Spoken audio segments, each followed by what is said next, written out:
নমস্কার বন্ধুরা, আজ আমরা কিন্তু একটি অত্যন্ত গুরুত্বপূর্ণ এবং সংবেদনশীল বিষয় নিয়ে আলোচনা করব। যদি আমি আপনাদের প্রশ্ন করি যে ভারতের উপর পরবর্তী বড় আক্রমণ কোথা থেকে হতে পারে, আপনাদের মাথায় হয়তো পাকিস্তান, চীন বা বাংলাদেশের নাম আসবে। কিন্তু আমি যদি বলি এই তিনটে দেশের কোনোটিই নয়, ভারতের উপর কিন্তু পরবর্তী আক্রমণের আসল বিপদটি লুকিয়ে আছে একটি দেশ থেকে, যাকে আমরা ঐতিহাসিকভাবে আমাদের সব থেকে কাছের বন্ধু বলে মনে করি, একটি হিন্দু রাষ্ট্র। হ্যাঁ, আমি নেপালের কথাই বলছি। আপনারা হয়তো অবাক হচ্ছেন, কিন্তু এটাই সত্যি। পাকিস্তান বা চীন থেকে সরাসরি আক্রমণের চেয়েও কিন্তু বড় বিপদ ঠিক এখানেই লুকিয়ে আছে, ঠিক নেপাল সীমান্ত দিয়ে ভারতে প্রবেশ করার ষড়যন্ত্র। এই বিপদটি এমন যে আমরা হয়তো এখন এর জন্য প্রস্তুতি নই, কিন্তু সম্প্রতি নেপালের রাষ্ট্রপতির প্রধান উপদেষ্টা সুনীল বাহাদুর থাপা ভারতকে কিন্তু সতর্ক করে বলেছেন যে বিভিন্ন সন্ত্রাসবাদী সংগঠন নেপাল সীমান্তকে কিন্তু ভারতে অনুপ্রবেশের জন্য ব্যবহার করার চেষ্টা করছে।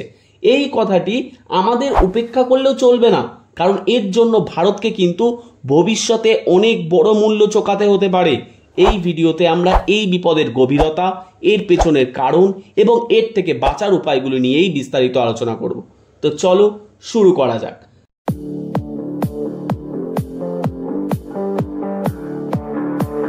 প্রথমেই আমাদের বুঝতে হবে কেন ভারতকে এত সহজ টার্গেট বলা হচ্ছে।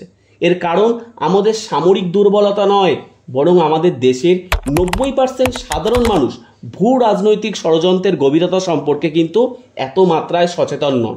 আমরা অনেক সময় আবেগ দিয়ে বিষয়গুলো দেখি, নিরাপত্তা দিয়ে নয়। এর সব থেকে বড় উদাহরণ হলো সীমা হায়দারের ঘটনা। একজন পাকিস্তানি মহিলা তার 4 সন্তানকে নিয়ে নেপাল সীমান্ত দিয়ে অবৈধভাবে ভারতে প্রবেশ করলেন, শুধুমাত্র তার প্রেমিকের জন্য। আমাদের দেশের মিডিয়া এবং সাধারণ মানুষ তাকে নিয়ে এতটাই মগ্ন হয়ে গেল যে আমরা এটাই ভুলেই গেলাম যে এটি কিন্তু একটি বিশাল বড় নিরাপত্তার ত্রুটি। এই ঘটনাটি চোখে আঙুল দিয়ে দেখিয়ে দেয় যে ভালোবাসার অজুহাতে যে কোনো সন্ত্রাসবাদী বা গুপ্তচর কতটা সহজে নেপাল সীমান্ত পার করে ভারতে মিশে যেতে পারে, আর আমরা তাকে নিয়ে রিলস বানাতে ব্যস্ত থাকব। এটাই আমাদের সব থেকে বড় দুর্বলতা। আমাদের এই আবেগপ্রবণ মনোভাবই কিন্তু শত্রুদের জন্য আমাদের একটি সহজ টার্গেট গড়ে তুলেছে। নেপাল সীমান্ত দিয়ে অনুপ্রবেশের ঘটনা কিন্তু এটাই নতুন নয়, এর আগেও কিন্তু এর একটি লম্বা ইতিহাস আছে। যেমন আমরা যদি 1999 সালে কান্দাহার বিমান অপহরণ দেখি, IC-814, এই বিমানটি নেপালের কাঠমান্ডু থেকেই উড়েছিল এবং অপহরণও করা হয়েছিল।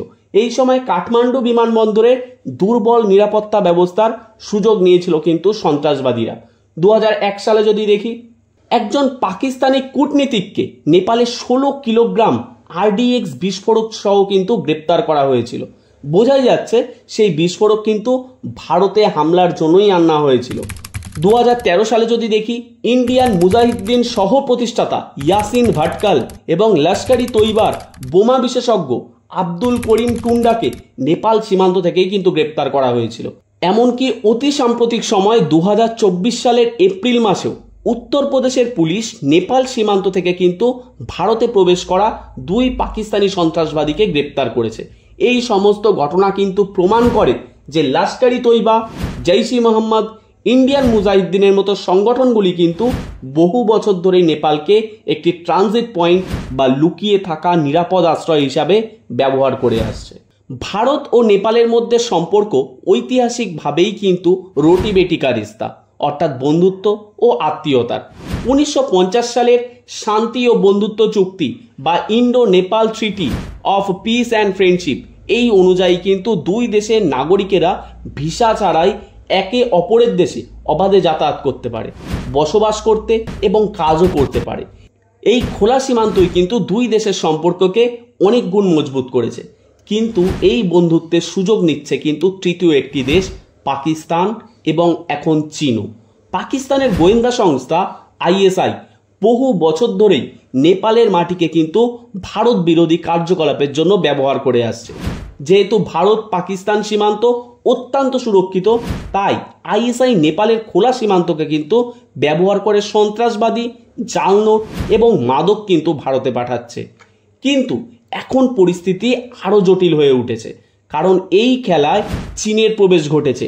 নেপালের আভ্যন্তরীণ রাজনীতিতে চীনের প্রভাব বাড়ছে, যা ভারতের জন্য কিন্তু একটি বড় চিন্তার কারণ। এটি তিনটি প্রধান দিক রয়েছে, এর মধ্যে থেকে প্রধান সেটি হলো রাজনৈতিক অস্থিরতা। নেপালে 16 বছরে 13 বার সরকার পরিবর্তন হয়েছে। এই রাজনৈতিক অস্থিরতার কারণে কিন্তু স্থায়ী ভারতপন্থী বা চীনপন্থী নীতি নেপালে তৈরি হতে পারে না, ফলে চীন খুব সহজেই সেখানের নেতাদের কিন্তু প্রভাবিত করতে পারছে। দ্বিতীয়ত, ভূ রাজনৈতিক অবস্থান। নেপাল ভারত এবং চীনের মতো দুটি বড় শক্তির মধ্যে এমন একটি বাফার স্টেটে অবস্থিত, যেখানে নেপাল সবসময় দুই দেশের মধ্যে ভারসাম্য রাখার চেষ্টা করে, কিন্তু ধীরে ধীরে তারাও কিন্তু চীনের দিকে ঝুঁকে যাচ্ছে। 3 নাম্বার যদি বলি, চীনের হস্তক্ষেপ।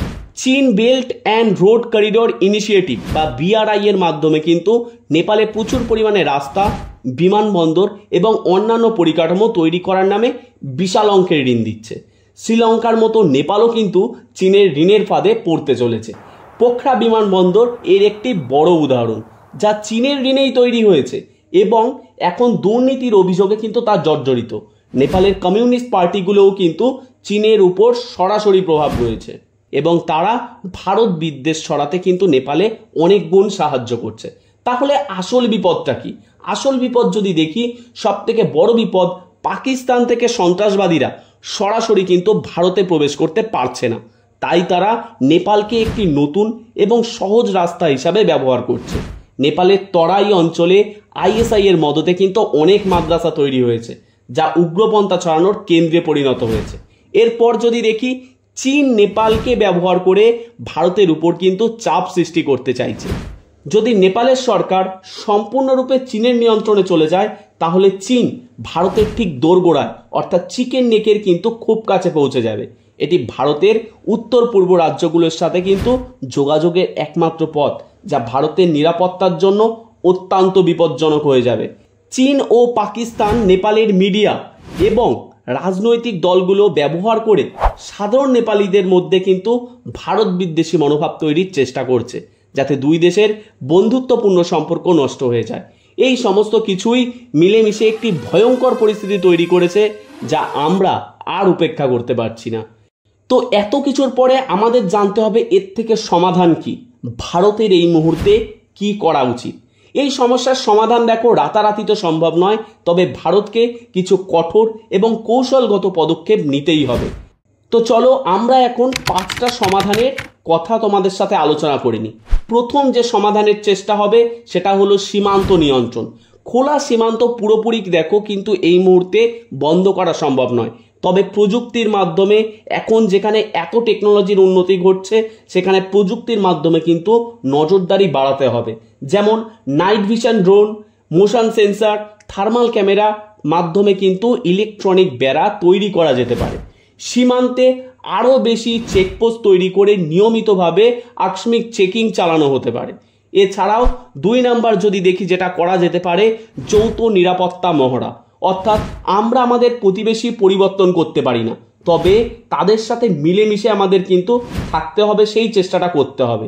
ভারতের সশস্ত্র সীমাবল বা SSB এবং নেপালের সশস্ত্র পুলিশ বাহিনীর মধ্যে কিন্তু নিয়মিত যৌথ মহড়া এবং টহলদারির কিন্তু প্রয়োজন। এর মাধ্যমে দুই দেশের মধ্যেই কিন্তু বিশ্বাস বাড়বে এবং অনুপ্রবেশকারীদের চিহ্নিত করা সহজ হবে বলে আমার মতামত। 3 নাম্বার দিক যদি দেখি, গোয়েন্দা তথ্য শেয়ারিং। অর্থাৎ যুদ্ধক্ষেত্রে তথ্য হলো সব থেকে বড় অস্ত্র। ভারত এবং নেপালের মধ্যে একটি জয়েন্ট ইন্টেলিজেন্ট টাস্ক ফোর্স তৈরি করতে হবে, যা সন্ত্রাসবাদী কার্যকলাপ এবং অন্যান্য অপরাধমূলক ষড়যন্ত্র সম্পর্কে রিয়েল টাইম তথ্য প্রদান করবে। এরপরে 4 নাম্বার দিকটা যদি দেখি, ISI এর নেটওয়ার্ক পুরোপুরিভাবে কিন্তু ধ্বংস করতে হবে। ভারতকে নেপাল সরকারের সাথে মিলে নেপালের মাটিতে সক্রিয় ISI এবং অন্যান্য সন্ত্রাসবাদী সংগঠনগুলির নেটওয়ার্ক কিন্তু ধ্বংস করতে হবে।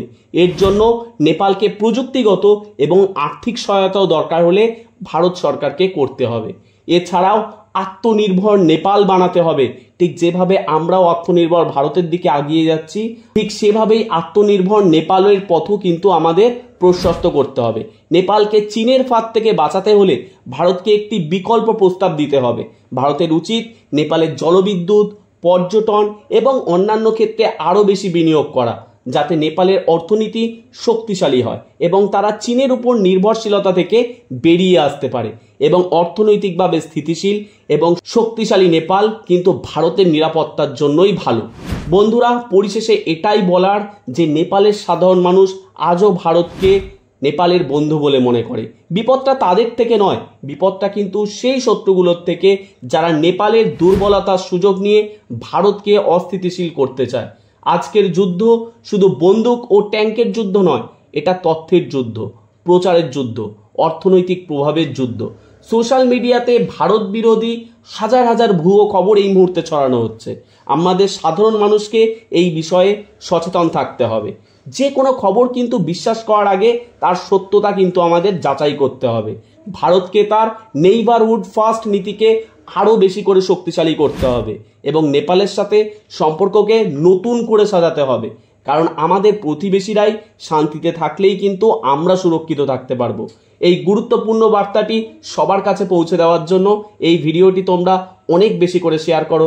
দেখা হচ্ছে তোমাদের সাথে পরবর্তী ভিডিওতে। ধন্যবাদ অ্যান্ড জয় হিন্দ।